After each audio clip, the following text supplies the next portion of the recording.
and here we are talking about the estimated exemption that the government is looking at removing or incurring for the next 4 years, which sounds pretty interesting for me to delve more in and understand what's going on exactly, to know actually if the figures I saw really were very interesting. Like if the government really takes incur that much from their end, then we shouldn't be feeling so much hits, at the end of the year.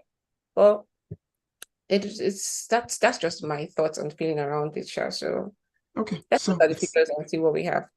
it seems everybody will get to pay tax some way or the other. But let's see, what's the total amount of the federal government is expected to let go in terms of tax waivers, concessions, and incentive from 2023 to 2026? Okay, so according to the news published, the estimated value that the government is looking at exempting is 12.4 trillion naira, of which for 2023 we're looking at an estimated exemption of 2.645 trillion naira, which is a little bit higher than what was exempted in 2022, according to the data that was given to us. And of course, there's a projected rise of about 2.5% between 2023 into 2026. So, but in total, he's looking at incurring a total of 12.4 billion naira from tax exemption from the country. So in this, the next question would be, who are these persons, according to this fact, the article published, who are the beneficiaries of this revenue loss? If government would concede this, who will be receiving at the receiving end of this? So you have the big organizations, obviously. You have big corporations. We're talking about businesses, startups. I mean, you can also include you and I, because if I am not if a corporation. I'm just if me. expenditures are made for our startups, our companies, at the end of the day, Yeah. it also rubs off on us, right? So at least we will not be feeling so much heat in terms of paying tax on almost everything and even our work. So yes, big corporations, startups, and the likes. And Okay. This in itself now brings me to the question of, you hear these talks of waivers, concession.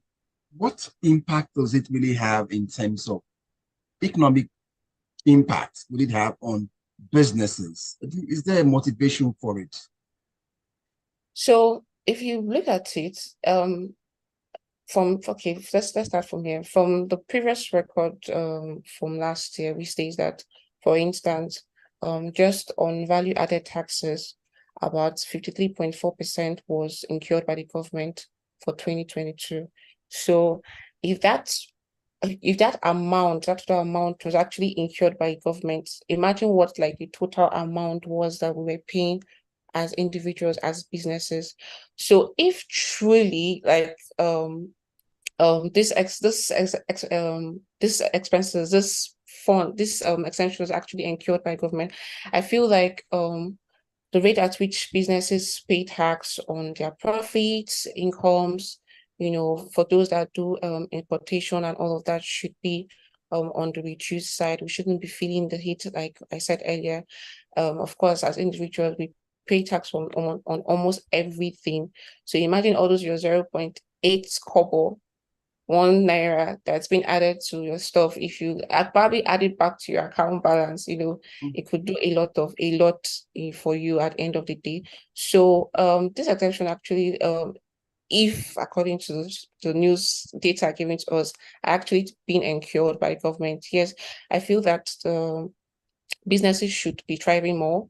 Yeah, and it should create more room for us to even for those that do export and that have to export their goods and services out of country. You should create more, promote it basically for us, and boost the income in the country at the end of the day as well.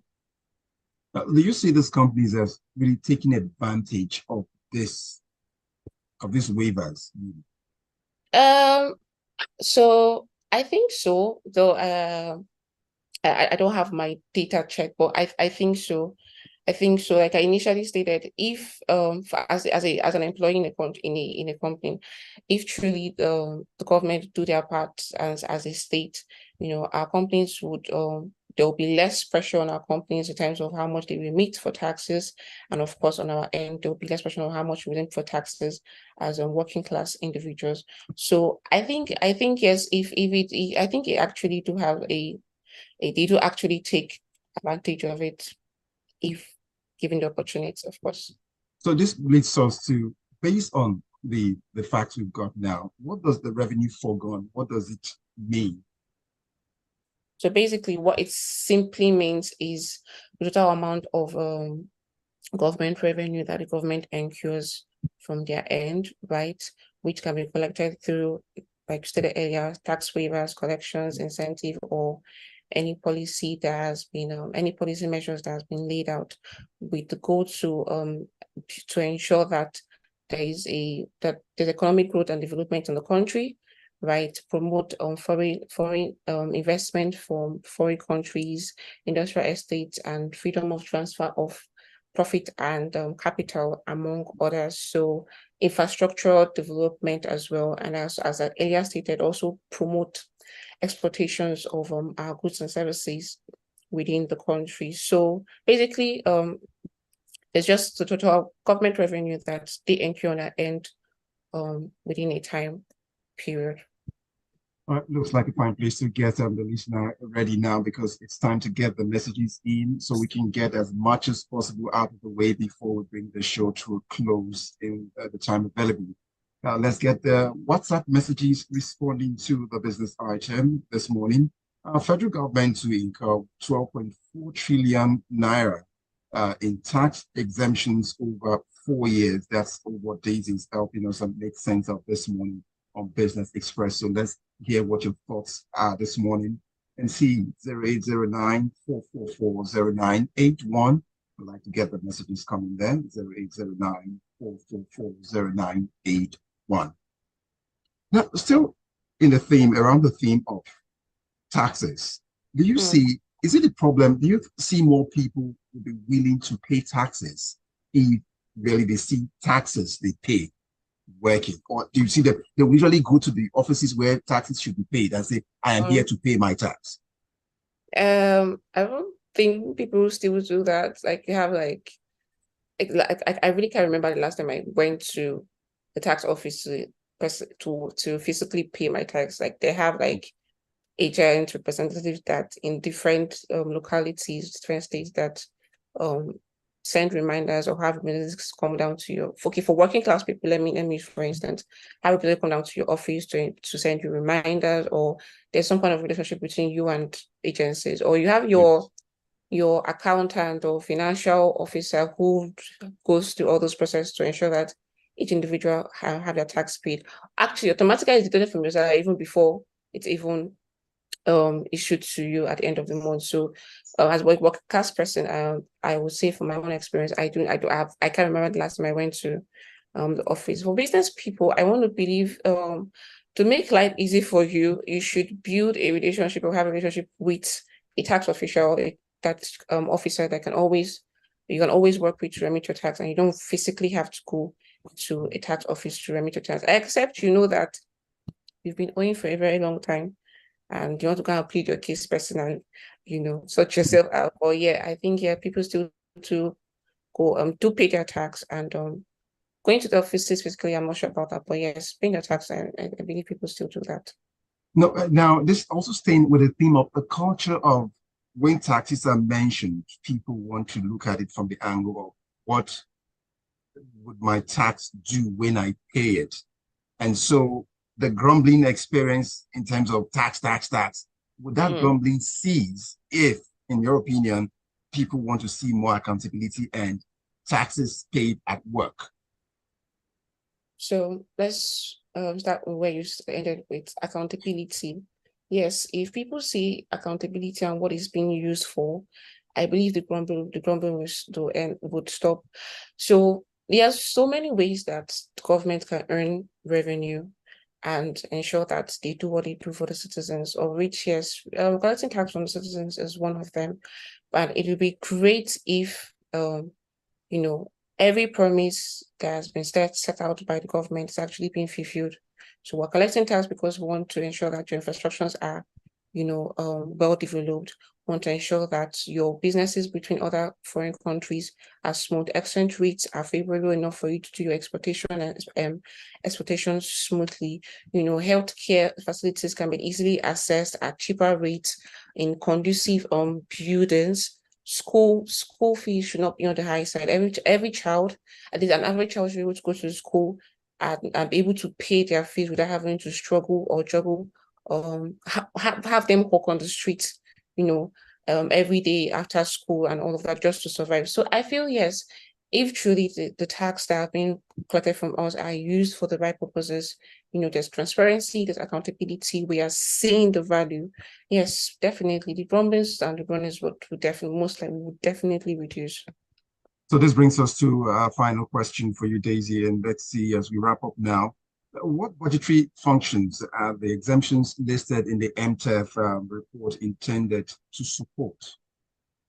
So, like I earlier stated, this is basically supposed to, of course, when these exemptions are incurred, the goal is to ensure that there's economic growth and development within the country, right?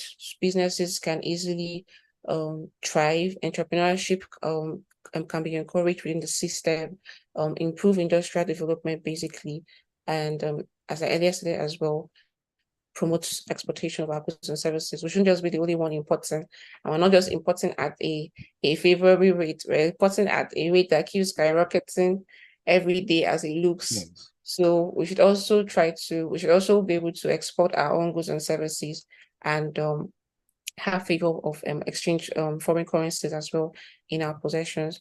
Then of course, new private investors. Yeah, whether locally, domestically, foreign, however, look for private investors rather into the country to invest into our system as well. Infrastructural development, as I earlier stated, looking to healthcare facilities, school facilities, businesses as well, help businesses build structures that'll help their businesses thrive in the system. So yeah, basically that's like few of the things that these exceptions are supposed to boost or promote in a system. Right, looks like a fine place. The tray is clear for business. So, but then not before we get in the messages here. They're just waiting and they're just dropping hard and fast here. Fine Oluboroko drops a message. Already local manufacturing companies have been crying out over multiple taxations. If these manufacturers get some forms of waivers, as you talked about, Daisy, I think it will have a domino effect in reducing inflation. Well, it says, my thoughts though. That's what Oluboroko had for us, left for us this morning. Next comes in Babatunde Alao saying, all I see is confusion, confusion, confusion. All these approach do not have direct impact on the economy. Tomato, pepper, transport, like Daisy dug up yesterday, housing, food continues to be on the rise. That's what Babatunde left. So how does this taxation or waiver affect the price of tomato, pepper, transport, housing, food? That's conversely put. Now, Taya would leave me a message here saying revenue forgone is to allow companies breathe. Businesses are taxed out of operations these days with little show for it. Tax payment is also online. All manner of taxes flying like stray bullets. Streamline this thing and ease the cost of doing business in Nigeria. And our final message, no, not final. Gilbert Musa from Frestac, a regular, says, on taxes, it has to be people and development oriented. When people see infrastructure working well for them, more persons will key into the tax system. And so that's Gilbert Musa. And our final message comes in here from Yinka Bolu. It's quite a long one, but I'll just close it up quickly. It says, do we pay taxes? Nah. I would say they take taxes from us because mine and many others are deducted from the stores. What I will want from Nigerians is that we need to understand that paying of taxes is a must and it is even religious, but that doesn't mean that we can't question them on how it's being administered because that's the problem here. Then it comes for my juggler now. Omas, randomly ask the clients. My fellow clients, how much they pay as tax on a monthly on a monthly from the top of Like, their heads. not If anyone knows, and then he says, I know mine and many. It's crazy. These are signs of how we are never cared about anything related to tax. And that's what it goes on in government wants. I ellipsis for on purpose on that one. But then it's a wrap this morning on Business Express. Daisy Erharhire, thanks so much for your time. you. Thanks so much for having me as always. Thank you, Lagos, for listening.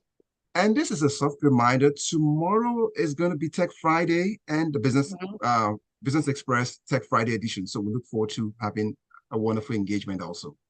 Yep. Look forward All to right. it too. Do have a great day, Daisy. All right, then, and you too. And that's why we say thank you to everyone who sent in messages. Yinka Bolu, Gilbert, Musa, Tayo. I see all the messages. Allow, Babatunde Allow. I see all of you. Thank you all so much. Let's do it again tomorrow at 6:30. My name is Omatseye Atsenuwa. Good morning. Bye.